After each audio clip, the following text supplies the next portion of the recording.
एक बार की बात है। एक बूढ़ा भिखारी मंदिर के बाहर बैठा रहता था। हर रोज लोग आते, भगवान के दर्शन करते और कुछ पैसे उस भिखारी की कटोरी में डालते।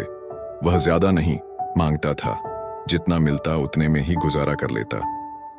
एक दिन मंदिर में एक अमीर आदमी आया। उसके कपड़े कीमती थे, हाथ में सोने की घड़ी और जेब में नोटों की गड्डियां थीं। मंदिर में दर्शन करने के बाद वह बाहर आया और उस भिखारी के पास रुका। भिखारी ने हाथ जोड़कर कहा, साहब कुछ दान दे दीजिए, भगवान आपको और देगा।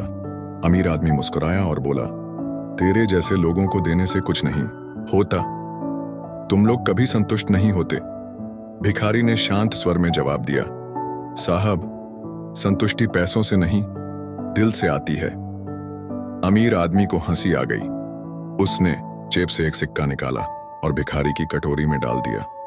लेकिन वो सिक्का उसके बाकी सिक्कों से अलग था।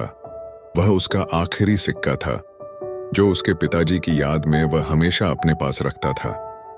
कुछ देर बाद जब उसे एहसास हुआ कि उसने गलत सिक्का दे दिया है, वह तुरंत भिखारी के पास लौटा और बोला, माफ करना, मैंने गलती से वह सिक्का दे दिया जो मेरी भावनाओं से जुड़ा है। क्या तुम उसे लौटा सकते हो?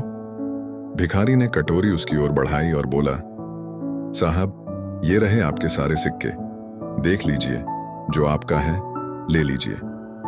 अमीर आदमी ने सारे सिक्के गिने, लेकिन वह आखिरी सिक्का नहीं मिला। उसने पूछा, वो खास सिक्का कहाँ गया? भिखारी ने मुस्कुराकर कहा, उसे तो मैं मंदिर में भगवान के चरणों में अर्पित कराया। मैंने सोचा, जब आप उसे नहीं रखना चाहते तो उसे सबसे योग्य के पास पहुंचा दूं। अमीर आदमी कुछ पल चुप रहा, फिर उसकी आंखों से आंसू निकल पड़े। उसने भिखारी के हाथ जोड़े और कहा, तुम्हारे पास कुछ नहीं है, फिर भी तुम मुझसे ज्यादा अमीर हो। भिखारी ने कहा, सच्ची दौलत देने में है, रखने में नहीं।